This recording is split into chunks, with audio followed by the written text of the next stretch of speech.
जानने की इच्छा है कि जीवात्मा प्राण त्याग के समय अंतमति सोगति के सूत्र से भगवत प्राप्ति हो गई तो संत श्रेष्ठ है, यदि नहीं तो हम भगवान जी से प्रार्थना करके और उपांशु जप करके उसे देने की प्रार्थना करें तो उस जीवात्मा का संकट यमपुरी तक का सहज हो जाता है। हाँ, वो मतलब भगवत प्राप्ति तो नहीं होगी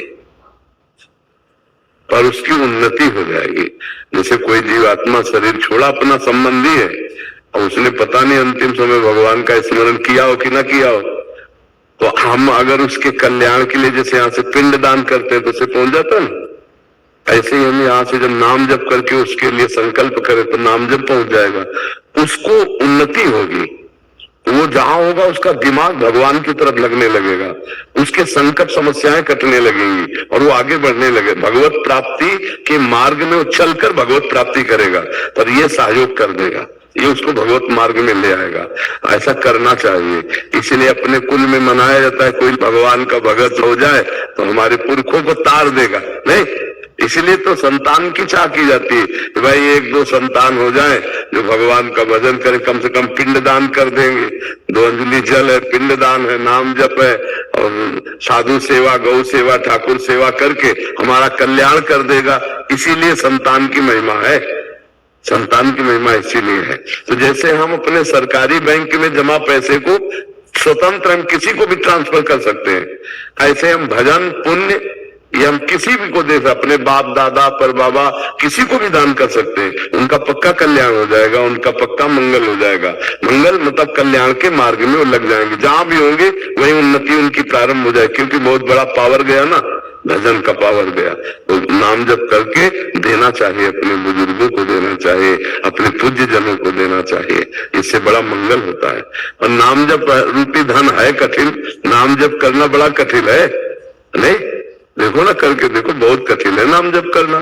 हाँ, पर अगर नाम जप करके दे तो बहुत जल्दी लाभ प्राप्त, किसी को भी दे सकते हो। मान लो आपका बेटा है तो आप उसको सफल एक समाज सेवी, एक विवेकवान पुरुष बनाना चाहते हो तो आप भजन करो, बेटे को दो तो उसकी बुद्धि बदलने लगेगी, उसकी बुद्धि, हाँ ये चमत्कार है। अच्छा देखो, संतों के पास क्यों जाया जाता है? क्योंकि उनके पास भजन बल होता है, वो भजन बल को अपने ऊपर नहीं खर्चा करते, वो भजन को समाज को देते हैं अनजाने में।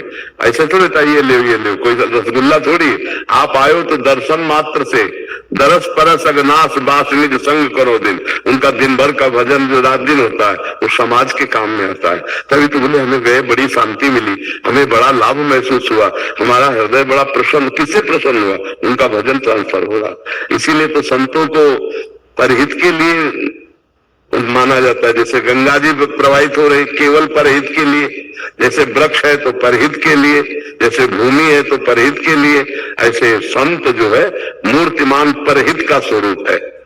साधुन धरा शरीर पर सुख के कारण, दूसरों के सुख के लिए। तो ऐसे आप माता पिता को भी चाहिए कुछ भजन कर, जैसे रुपया अपने बालक के सुख के लिए जमा किया तो लौकिक सुख, और जो भजन है वो उसकी बुद्धि को, उसके संकटों को नष्ट करने वाला है। इसलिए भजन जरूर करना चाहिए, अपने परिवार के सुख के लिए, अपने सुख के लिए और परलोक के लिए। ये भजन ही काम आएगा, रुपया पैसा तो यही बैंक में जमा रहेगा, काम तो आएगा राधा राधा राधा राधा, यही पैसा साथ चलेगा। इसको किसी को भी ट्रांसफर कर सकते हो, मतलब आप 5 बार जपे राधा राधा राधा और हमारे बाबा को जाए अंदर से भगवान को प्रार्थना, वो पहुंच जाएगा।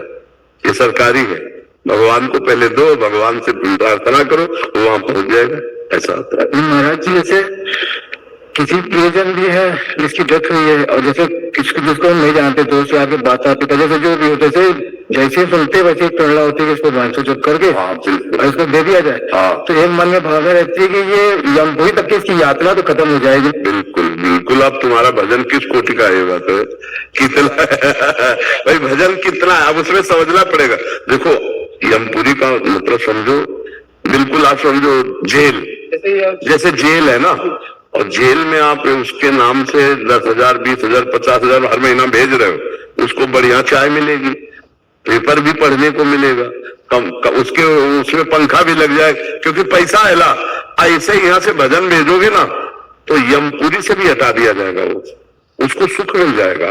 पर भजन की कोटि कितनी है, अब ये है कि देखो यहाँ जो फुटकर चाय है तो 5-10 रुपए मिल जाएगी, लेकिन जेल में तो 100 या 50 रुपए लगेगा, तब बढ़िया चाय वहां पहुंच पाएगी। समझ रहे ना? ऐसे ही भगवान का नाम कितना जप ले जिससे उस नारकी गति को प्राप्त हुए जीव को नरक न जाना पड़े, तो अपने बल से। और ये पक्की बात समझ लो, भजन में इतनी ताकत है, सतरति सतरति सा लोकान तारती, वो किसी को भी तार सकता है। तो ये आप करोगे तो फिर आपको पलट के मिलेगा, नहीं आपके पास क्या रह गया?